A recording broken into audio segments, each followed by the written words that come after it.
The holidays are real grief milestones, much like your loved one's birthday, the day of death, and anniversaries. You know they're coming, and yet there's no good way to prepare for how you will feel and how you will make it through.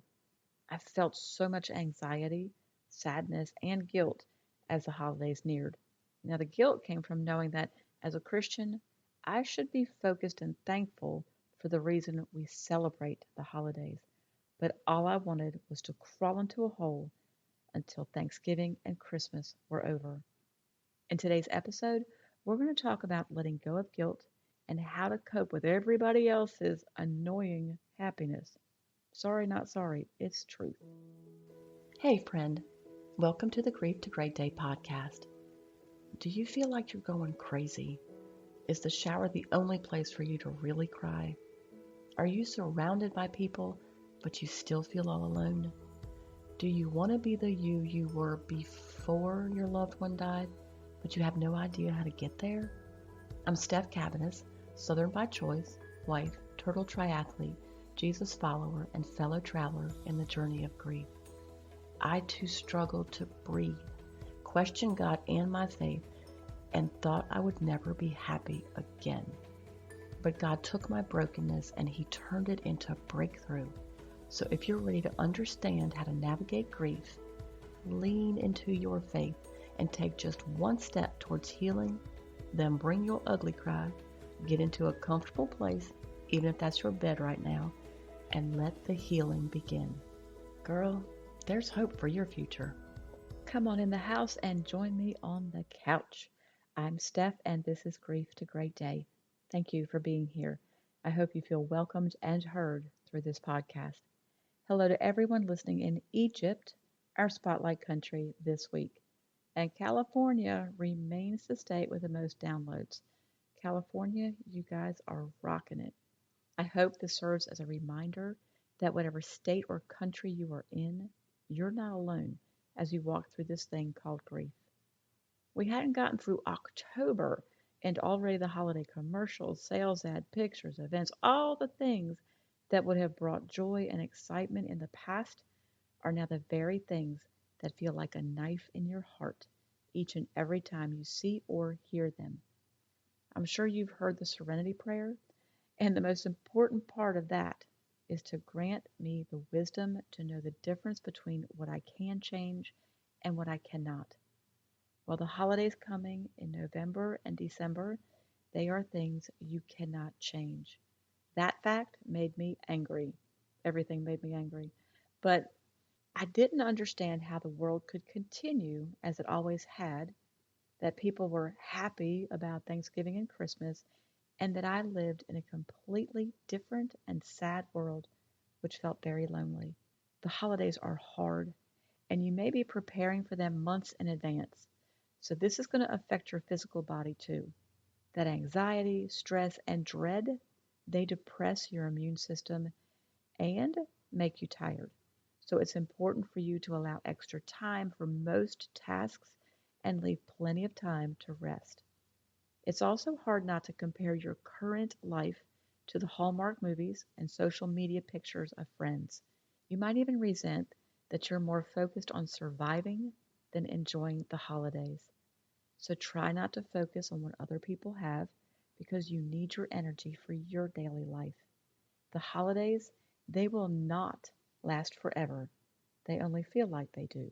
So, for Thanksgiving and Christmas and other grief milestones, here are a few ideas to help you get through. Number one, don't allow the fear of the holidays to take you over. When I started seeing ads for the holidays, the anxiety began. I felt bad enough that I had to live through them alone, but then watching everyone else's lighthearted happiness, can you guess? Yeah, made me angry. Number two, understand that this is a significant milestone in your journey. It doesn't matter how far you've come, the holidays will be hard. So know that you're not weak and you're not regressing in grief. You're not going to sail right through them. So the goal here, or the win, is to get through them.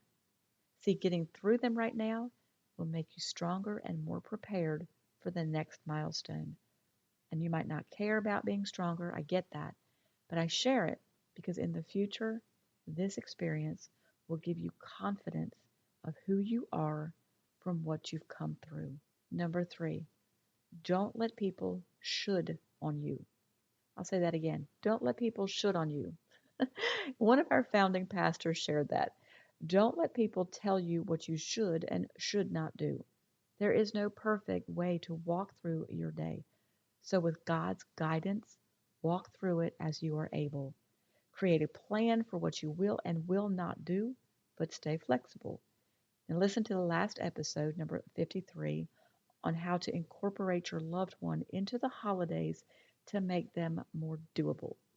Number four, do something that you enjoy. If you can take a small trip, get to the beach or mountains, then go. Or do something else that will calm you. If you can take a big trip, take a big trip. The holidays make you kind of feel at the mercy of those with the gatherings, the events, and the planners at work or church. I know it's overwhelming, but you can do what you want to do. Number five, pull out your faith resume. Now, y'all, as many times as I've mentioned this, I am hoping that you have at least started to create one.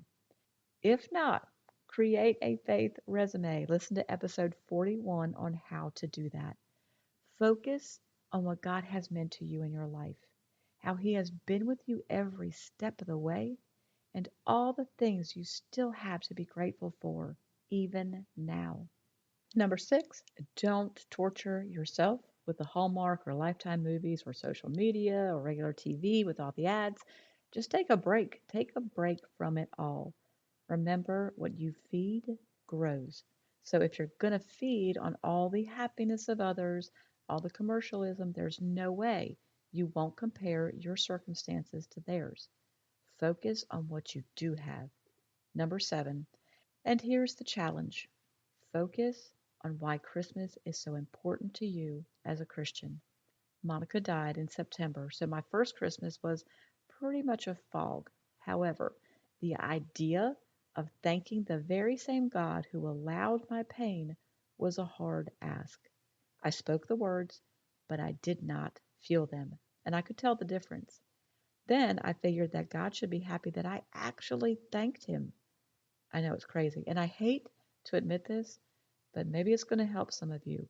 I thought that God felt the same pain as He watched Jesus die for the sins of the world.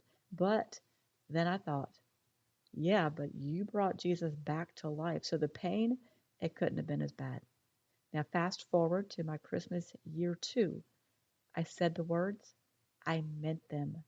I had gratitude for Monica, for the experience, and for what I had left.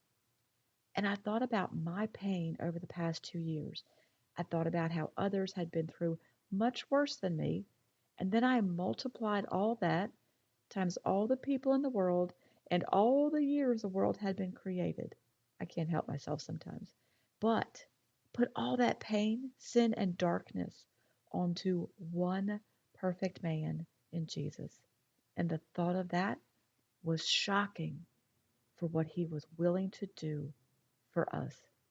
Think about it. Most people who are not grieving, they are fighting other people at the store. They are in jammed parking lots.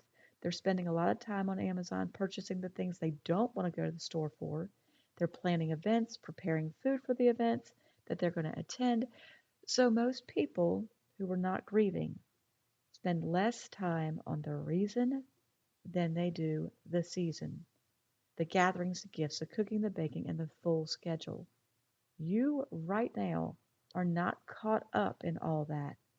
So for you, this may be one of the most sacred Christmases of your life. So, a quick recap. Number one, don't allow the fear of the holidays to take you over.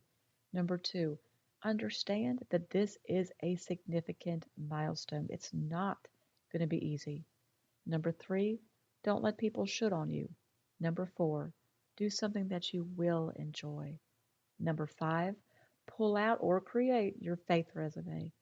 Number six, don't torture yourself with all the stuff on social media or on television.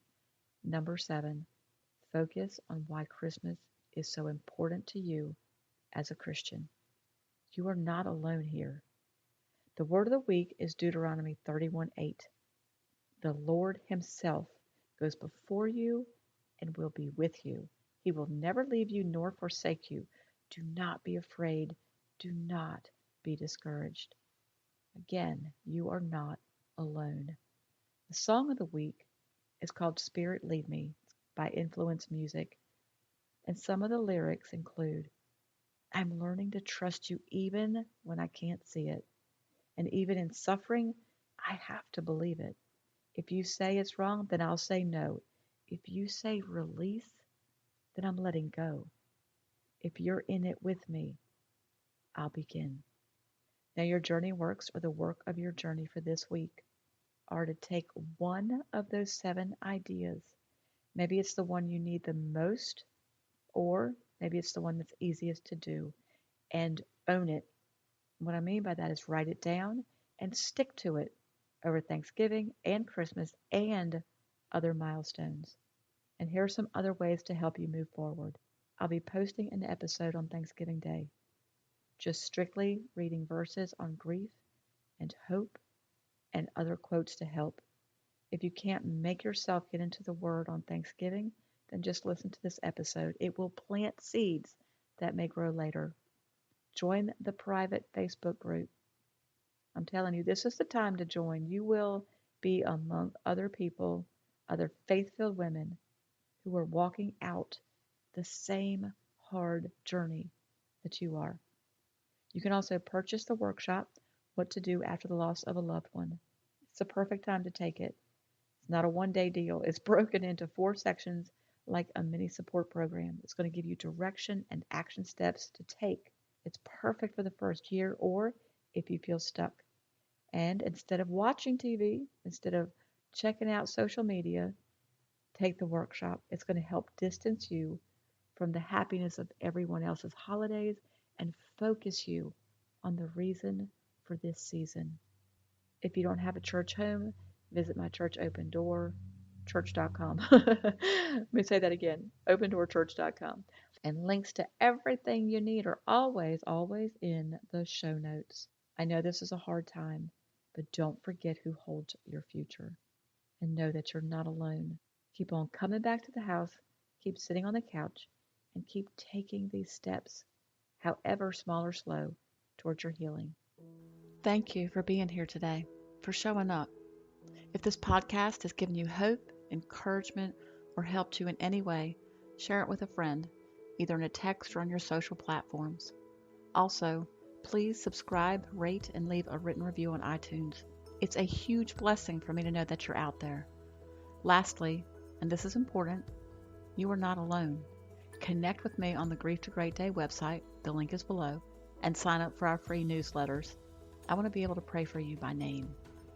Remember, grief isn't something you're going to get over, but a great day is something you can get to.